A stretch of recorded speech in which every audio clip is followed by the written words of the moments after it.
Well, hello there. It's me, Kirk again. That means this is still Dumb Test Late. And that also means this is still spooky season because we are thick in spooky season right now. And that means I'm coming at you with another spooky tale mid-creation because at heart, this is a story creation podcast. If you haven't figured that out by now. But if you're new here, hey. But yeah, like I said, we're in spooky season. This is my third spooky story that I'll be coming up with in this current spooky season. And this one, I'm initially calling Invisible Birds. If you've been here before, you know I'm terrible at coming up with titles and names. But that's the placeholder for this one now, Invisible Birds. And of course, I got to give you my inspirations. My first one being The Raven by Edgar Allan Poe, because it's spooky season, it's Halloween. You got to have some Edgar Allan Poe in there. And The Raven is one of his most famous poems. So that's my first inspiration. The second one is an actual bird. It's called the Potoo bird, Potoo bird, that can basically camouflage itself so well it looks invisible when it's like in a tree. Like its feathers match the color of the tree, and it can like close its eyes to the point where you can't see their eyes or their beak open. So it looks like just a broken branch of the tree. Hence my title, Invisible Birds. Inspired from like actual birds who do camouflage like that. It also hunts at night, which helps the spooky factor out. And also a short story by Philip K. Dick, I think from the 50s, called The Hanging Man. And I'll talk more.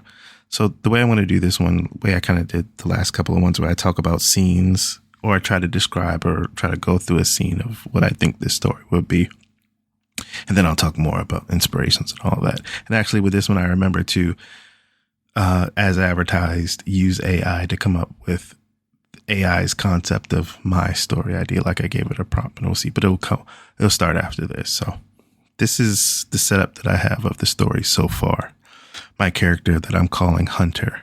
Not that they're an actual hunter. I think they're more of either a person who's, believes in science, but they're, an environmentalist and they like bird watching, but they're novice at it. They're still learning until they move into this new area where there's like a small apartment building. There's a couple of apartments. It's not like a huge high rise. But the thing that made them move to this area was this really huge tree outside. This is beautiful tree, beautiful expanding tree. But the problem is they have to park right under it. They think that's going to be good. But then what's happening is they're getting a lot of, how do I say this? Bird on their car. But they never see the birds that keep on their car. But they can hear these random bird calls, and it's usually at night. But like I said, they're a novice bird caller, so they don't know what bird it is yet. So all they know so far is this big, huge tree. Their car keeps getting on, and birds they can't see. But also like the people in the apartments next to him and all that stuff, they seem to be acting weird. Like they're super cold. Like he'll try to say hi to them. They're just walk around with their head down and just all he ever sees them is getting in their car, going to work, and then coming home and coming straight in their apartment. They never really talk to him or never say hello to him. Even when he tries to say hello, it's kind of weird. Just people stuck in this ultra mundane task of just walking out their apartment, going to work, and then coming back. It seems weird to him, and he gets kind of caught up in the monotonous of himself and his work, and he feels like, this tree is weird, these people are weird, but he has to get up, and like everybody else, he has his routine too, and it really starts to grind on him. Like he has the same, he feels like he's acting like his neighbors now. He never talks to them, they never talk to him, and he just goes to work, comes home, goes to work, comes home. And he always has this feeling like this is his routine. This is his life now. The thing when you give into the routine, the monotony of life. But he always has this thing in the back of his head. It feels like someone's watching him, especially when he comes home and he has to park under this giant tree. But it's bothering him because he's a bird watcher, so he has some familiarity with birds. He's like, he keeps seeing these giant birds on his car, but he doesn't see the birds. It's just like starting to drive him crazy. But anytime he does, he just gets caught up in his routine. Get up, go to work, get up, go to work, and just live in this boring routine, this repetition of life. And he's like, one day, he's like, you know what, screw it.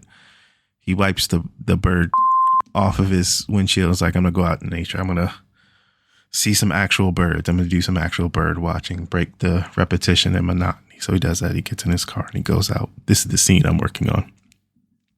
It might be the climax. I don't know. I might be jumping to the end of my spooky story, but bear with me. So my character, Hunter, he has this thing of, I need to break monotony, but he's conflicted because he feels like he's being watched and he knows birds are real. He's not one of these people, conspiracy people on the internet. It's like, birds aren't real. He knows birds are real. So he's going to go find some birds. So he goes out into a wooded area. He's doing a little bird watching and everything is normal. He broke the repetition and the monotony. He's out there and he hears birds, he sees birds, and he starts to make him feel happy. And he's out in the woods. But then he starts walking back to his car and there's this other tree he's parked near. And he can still hear some birds, but something's different.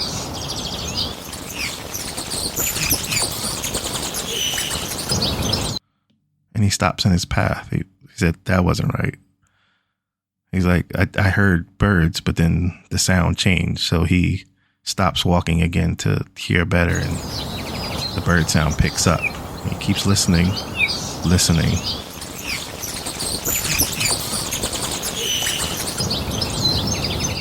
And he heard it again. He's like, it sounds digitized. It sounds scrambled. It sounds glitchy. It can't be right. And he's looking up at this tree. It's another large tree similar to the one in front of his apartment, but he can't see the birds again. He's like, that's so weird. It sounded glitchy. Nothing, birds can't sound like. He's out in the woods. He shouldn't be hearing glitching sounds. But he's like, you know what? I'm tired. It's been a long day of bird watching. Let me get in my car. But then he has the windows down. He can hear the birds again. And it's relaxing him. But then he hears that glitching sound again. And once he hears that glitching sound, he looks up into the tree and he's looking really hard. He has binoculars and all that stuff. But then there's no more bird sound. He realizes there's silence now as he's looking up at the tree. But he can hear sounds in the tree, like something's moving in the branches. And that's when he realizes he is being watched. He broke some kind of spell or something. He noticed what was noticing him, but it still seems like it's not there. But then he realizes there's just one bird sound. And it's watching him. He can't see what it is, but he can hear something like calling to him and watching him. So Hunter's like, you know what, screw this. Get in my car. And it's time to go. But then when he gets in his car, something isn't right. He feels like there's something in front of his car, but he can't really see something there. But he feels like something is there. When he turns to turn on the car, he hears something different.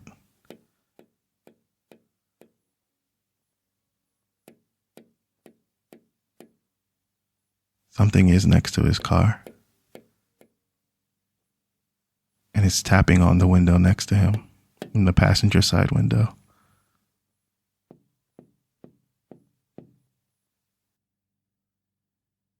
And then he realizes it's not standing next to his car. It's on top of his car. And Hunter, my character, is totally freaked out because he realizes he left his windows down. And what was tapping on his window is now in the car with him. Because every horror story has to have heavy breathing. My character's freaked out because he knows something is in the car with him and it's large, but he still can't see it until he looks in the reflection of the, what is it? The rear view mirror? Whatever, not side view mirror, but a rear view mirror. And he can see eyes in there, red eyes, but no body. But then he feels something climb on top of him in the seat. And he realizes there is a large raven staring at him. And the eyes of this semi-invisible raven are staring at his eyes. And then he hears it talking to him.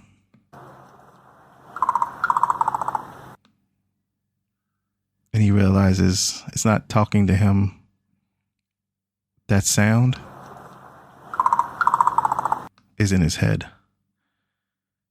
And he realizes he's being controlled. And this is the gross part. I'm sorry. Content warning, this is gross. As the bird is talking to him, or the creature, he keeps saying no. But he realizes that his mouth is wide open. And the creature is feeding him something. And then there's silence. Because Hunter, my character, has no more thoughts. No more fears, no more worries. He's not breathing heavy. Because he's not in control anymore. And that's the only voice he hears. Not his anymore. Just the raven in his head. My character has now succumbed to the invisible bird cryptid that I really haven't thought of the full name of yet. But that's my cryptid story so far. My invisible bird cryptid story. Yeah, and that was my invisible birds spooky season cryptid story. Yeah, that was a scene from it, or how I envision a scene somewhat. And a second to pull away and being honest, I struggled through that one. I've started this podcast like 10 times trying to record this episode. The audio spirit world is against me right now, but I still recorded it and put it out there. That's all that matters. I put my heart and soul into it. But like anything, this is a story creation podcast, and that's the creation of a spooky story, or how I see it, because I did want to create a cryptid. That was my big thing. I had to create like a cryptid. My invisible bird. I'm calling it a visible bird because I don't think the cryptid is an actual bird. It's like a winged, invisible creature. And like I said, it's inspired off of the Potoo bird, Potoo bird, that can basically camouflage itself to look invisible to people because it just looks like part of the tree. It looks like a broken tree branch. But this, it's not camouflage. It's clear. But what breaks it is the sound it's making a similar sound to a bird, but it glitches out somewhat, and that's what my character Hunter picks up on. And when he realizes that, he breaks something, he breaks the spell, or he breaks the magic, let's call it that, because it's a cryptid. And that's when he can realize that there is something there. He's not crazy. Even though he's stuck in this repetition, which he realizes at that moment that these winged creatures are controlling. That's why he just felt so stuck in repetition, because he wasn't in control. Something was controlling him somehow. But then he broke this spell when he heard the glitching sound from the bird call. And that's why the bird had to, sorry if that was too gross, like fed him something like a mama bird to fully control him. And like I said, there was no thought, there was no sound in his head, just the bird sound. So that was a spooky cryptid story with no way wins in the end. My character has that realization that there is something out there. He isn't crazy, but he can't win. But it does like I said, the another inspiration was the Hanging Man story by Philip K. Dick.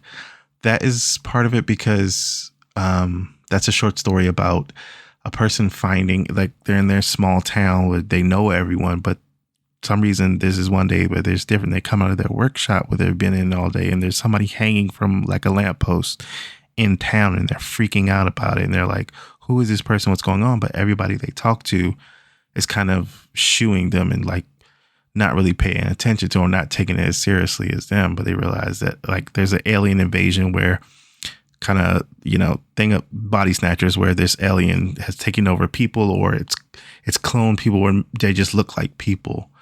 And the reason there's this hanging man is because the aliens want to see who recognizes it. And this one person recognizes it, and that's how the aliens know that they're not an alien, they're an actual human. And that's how they kind of weed out who's left to be controlled. And in this story, once my character Hunter realizes from the glitchy bird sound that there is something there, it's different. That's when, the conflict kicks in and they get kind of not attacked. Well, in the longer thing, there would be, a big climax where I envision like a car chase where they're speeding away and they get into a car crash. And then that's when the giant raven kind of, fully controls them and feeds them something to control their mind. Like they're stuck in, my character Hunter will be stuck in his car and can't move. And that's when the invisible bird, or the visible creature, I should say, he finally realizes that it is there. But then it's too late. He is fully controlled. But yeah, that's my cryptid story, my spooky cryptid story. That means that's number 4. I'm still on, even though we're getting close to the end of spooky season. We only have a couple days left. That means I need to churn out more of these episodes. I don't know why this one was such a struggle. Like even this end part, I'm re-recording again because for some reason the audio wanted to mess up. But I'm getting it done. I'm still creating these stories. I have to do a couple more because, like I said, I was supposed to do 6 or 7 of these, and this is only the 4th one, so I got to play catch up. But I will have another one out soon. I have a few more ideas that I've written out and ready to go. So you'll hear from me soon, which is always a good thing. But thanks for listening. This is still Kirk. This is still Dump Test Late. I'm still tired. My back still hurts, but I hope you're doing good. I hope you're not eating too much candy. I hope you're not letting the seasonal affective disorder get to you. It's not daylight saving times yet here and wherever I am. But yeah, hope you're doing something good. Hope you're happy. Hope you're having a good time. Hope you're enjoying fall and spooky season. And you will hear from me soon on the next spooky story. Bye-bye.